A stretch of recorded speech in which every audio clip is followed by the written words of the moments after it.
Christmas Gilmore period. So when I asked a couple of members if they wanted him to come back this year, they said, sure, Pastor, we want him to come back. He's a very, very funny guy. A lot of funny things goes on in America. I was looking at 911 videos the other day, and there was some funny stuff I was looking at. A guy calls 911 and says, they said, 911, can I help you? The guy says, yeah, I just like to know, can you send an ambulance out here? And 911 they said, what's the matter? He said, I think I got a little too high. On all the crazy things in the world, people call 911 from the dumbest things. But hey, if it ain't funny, it ain't worth laughing at. Tonight we got a funny guy. He's funny. We love him. We appreciate him. He calls himself a deacon of our church, by the way. He's an honorary deacon of our church. There you go. You owe me. But do me a favor, ladies and gentlemen, make him feel welcome. Put your hand together. Give him a good God bless you. As a comedian, Brother Grant Gilmore comes to share with us.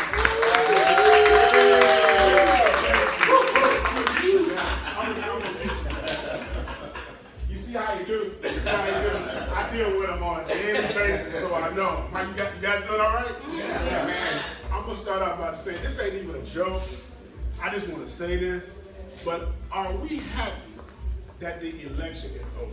Yeah. I mean, this is to me, I'm not even being funny about this, but this was the most craziest election that I have ever seen. Yeah. Two people that I don't even want to vote for. I mean, I just got to say it. I got to say it out loud. I mean, you got Donald Trump over here, who's an entertainer. You got Hillary over here, who just, I had to say, she just, I don't know, she just kind of, you know, I'm just glad it's over. What I don't like about it, when I went to go vote, I get up there, first of all, they couldn't find me. So I said, you know, God, what is you trying to tell me, that I can't vote today? I'm talking to God now. So I said, why I can't vote?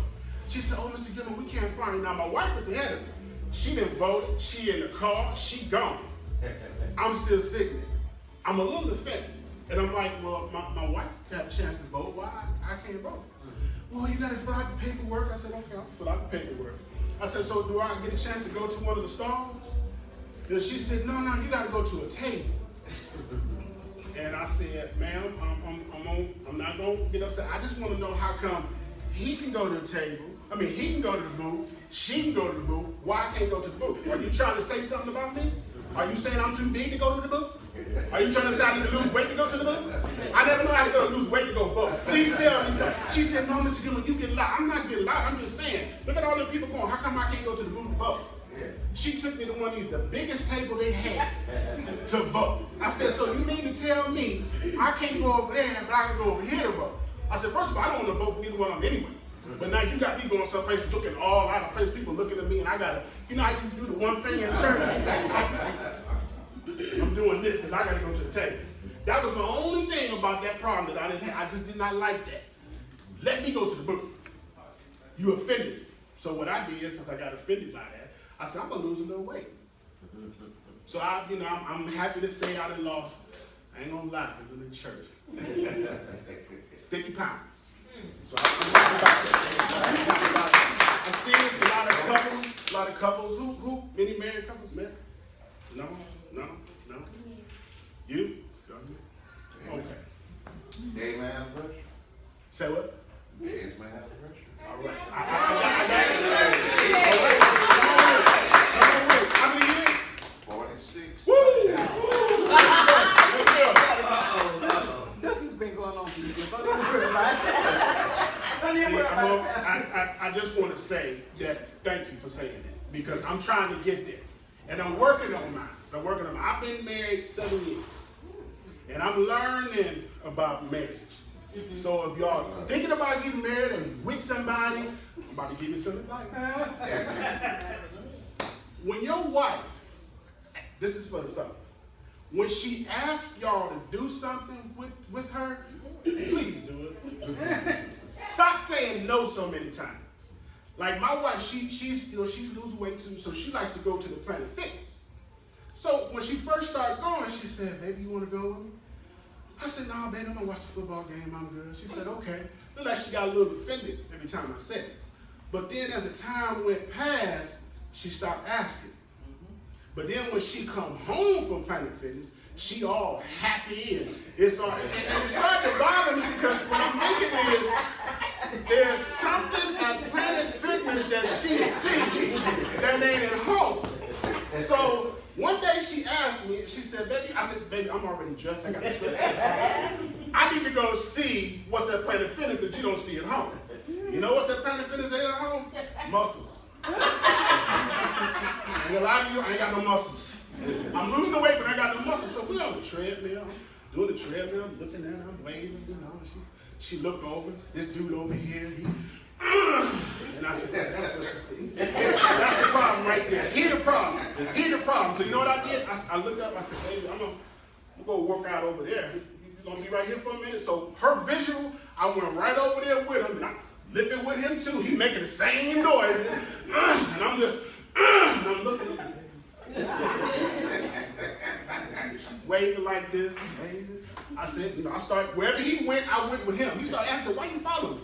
I said, listen, I don't have no muscles, so I need to be able to like see what you do to get muscles because my wife, I'm not gonna say my wife is looking at you because I don't want to get angry. And I know that if I try to fight you, lose. So I need to try to figure out what you do. Why I come in here all the time? I said, my wife come in here all the time. She said, yeah, I come in here about 2-3 times a week. 2-3 times. I said, you know what? My wife come in here 2-3 times a week. I said, So that's that. So that first day, after that, I go to the gym with her all the time. My advice to y'all is, please do stuff with your woman, do stuff with your ladies, do stuff with your wife, do stuff with your girlfriend. Matter of fact, ladies, do stuff with your husband. That's how you keep them. When you send them out there like that, they come back. And they look at you and they go, muscles? No muscles.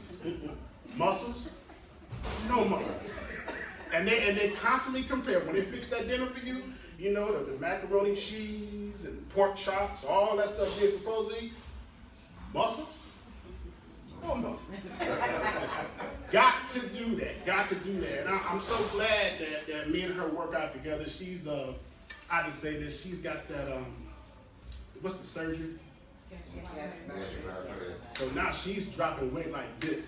And she, every now and then she go, let's weigh each other. I said, I don't really want to weigh myself because you know, just slim it down. You know, I'm going to do it because you asked me to, but I mean, it's no comparison. I'm just trying to, support you, baby. I'm trying to make it look bad out here in the streets, you know. So, that's my advice because I'm going through that. Do stuff with your people. Please do. That's how you keep them. That's how you keep them. You lose them out there in the streets. And I see that. You lose them out there. So I don't go where all she go, but different places. She won't take me shopping. But, they got the app on the phone. I can look and say, hey, $300. I said, you ain't got to be checking me. I said, I'm trying to see, man. Look like the money just evaporates. I don't understand what's going on. But just, we just have to, I know I'm on tape. I'm sorry I'm telling I'm doing this. But I love you though. I love you. Normally before I get on the stage, one of my things is I call my father. Now, is there some deacons here? Are any deacons here? Yeah. You the only one? You're a deacon too? Now, pastors say that he got the best deacons in the world. Now, I'm not going to argue with him, but the best deacon that I know is my father and my grandfather. Now, I ain't knocking out what you do. But the best one that I know is them two. So before I get on the stage, I call him, I talk to him. He gives me, oh, you're the greatest comedian in the world, and you this, that, and the third, and this, and this, and I really appreciate it, but my father and my mother have been lying to me for years. And not to say they don't love me, but I noticed that when I call them, they're real quick to help me. And I figured out why. They rather help me than me come home or move back in. I give you a perfect example. Before I met my wife 7 years ago, I was living in a hotel. I really wasn't, doing well. You know what I mean? So I would call my father up and I say, you know, he said, hey, how you doing, son? I said, I'm not doing too well. He said, well, what's wrong? You know, whatever you need, son, we're here for you. We'll help you. If you need whatever you need, God got you. But as soon as I say, well, Dad, you know, it's I'm having some little issues, and I think that I'm gonna need to come home. And that's when the conversation got real different. He said, because my father repeats himself. He said, so you saying you want to come home? Wait a minute. I said, but Dad, wait a minute, son, but you just kind of rushed that on to me. Me and your mother really liking the fact that you ain't at home. You just kind of pushed that on. Have you been praying, son? Have you been reading your Bible? Do you really need to come home? And he put the phone, baby, Grant said he need to come home. Now my mother don't, she's digging it. She don't hold it. Tell him he can't come back. His room has been, it's my shoe room, son. Your mother said, that ain't a good idea, son. Can we see some money or something? Can we do something? I said, nah, Dad, it ain't about the money. I just need to come home to where people love. Well, we love you, son, but we kind of love you from a distance. We don't want you to come, and I can see it. We don't want you to, no, son, we don't want you to come back home. Is there anywhere you could, don't you got some friends or something? What about your girl? What you do to her? Did you married or something? What happened? Did she kick you out? What you do? Did you eat too much? Son, you just pushing that on. I said, Dad, I really need to come over. Me and your mother gonna sing you some money. Whatever you need. We're gonna sing some money for a hotel or something. But son, when you call us, try to ease in when you want to come back home. Because me and your mother, we really enjoy being by ourselves. You know, we eat by ourselves, and we're just afraid that when you come home, be honest with your son, you kind of mess all that up. So we want you to just stay at home. We want you. We don't want you to come home. So we're gonna send somebody to stay right there. So my point is, they like to tell me that we'll help you until it's time to come home. So now when I call them, I say, hey, Dad, how you doing? Do you need some money? You're not coming home, right? Just don't come home. You married. Do you have problems with her? Are you going to the gym like you said? I said, I'm doing everything you said. Just don't come home. Just don't come home. Mentioning deacons, I was raised. I'm a deacon son. So I was raised where my father would be right here, and my grandfather would be right here. I kind of learned how to pray from him. Well, I learned how to pray from my grandfather. My grandfather was one of them type of people that he couldn't hold water. So he would tell everything. And back then, Brother Grant that you see, he couldn't hold water. He'd tell everything he see. Everything he see. I don't know, there must be some people in here. Oh, okay. Anyway, that's on tape. I'm gonna show you a little later. Want to see them fingers pointing, you know, it's gonna point like that. But he could not hold water. And the one thing about him that the pastor at the time couldn't, he just would, whenever they have a business meeting, they say something to business meeting and they would say, hey, don't let it go from here. My grandfather couldn't hold water. He'd be on the phone. I don't know, you don't have any of those here, but he couldn't hold water. But one of his things was, when I was younger, for some reason, I wasn't the Christian type. I was, but, you know, I think I was bad. I used to cut school all the time. I was never in school, and it seemed like every time I wasn't in school, my grandfather would see me. So when I saw him, he would ask me, he would say, because my nickname was Grant Boy. He said, Grant Boy, what you doing standing out here in front of this store? We got out of school early today. He said, you know what? I saw you yesterday, so you must be getting out of school early every day. I said, well, Granddad, I mean, we doing all right. You don't have to worry nothing. Soon he leave. He said, okay, all right. He'd get on the phone, call my father. But he also do that when he pray. You know how the deacon get in front of the church and open at the church? I say to myself, here we go. So you know how the deacon come and shake hands and, you know, he get one of these, let me see one of these chairs. He get one of these chairs right here. So as he kneel down, when he would, you walk around and he had those old hymns he'd be singing. He'd walk around, shake everybody's hand.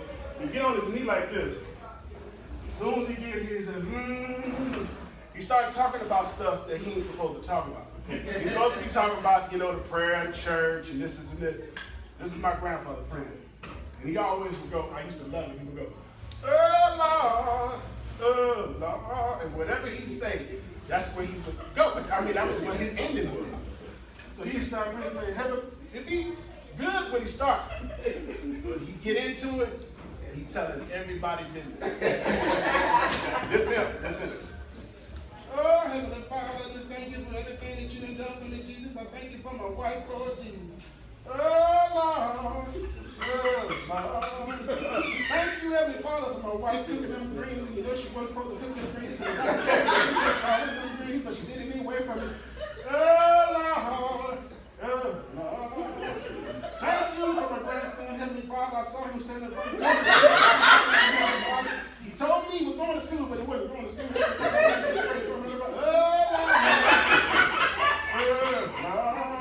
Thank you, Heavenly Father, for the pastor saying to the business meeting that we was going to use the money to get the street to come in, Lord Jesus.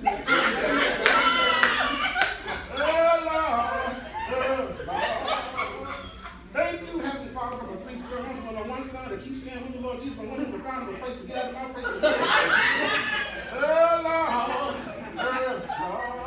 Thank you, Heavenly Father, for everything that you've done for me, Lord Jesus, in this church, Lord Jesus.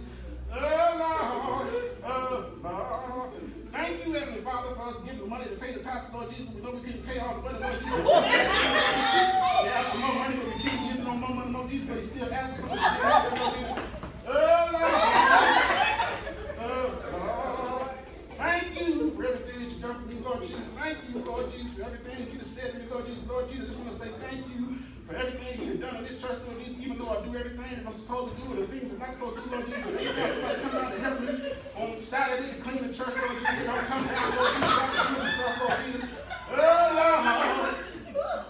Lord. Thank you for letting my wife understand that I have to be down here, Lord Jesus, but she keeps complaining about the other people ain't doing it, Lord Jesus.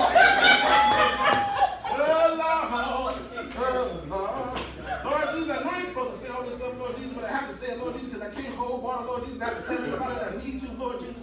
Lord. Thanks for my son, Lord Jesus, being in the church, Lord Jesus. Even though he used to drink a lot, Lord Jesus, not he drinking no more, Lord Jesus. He here with us, Lord Jesus. Lord.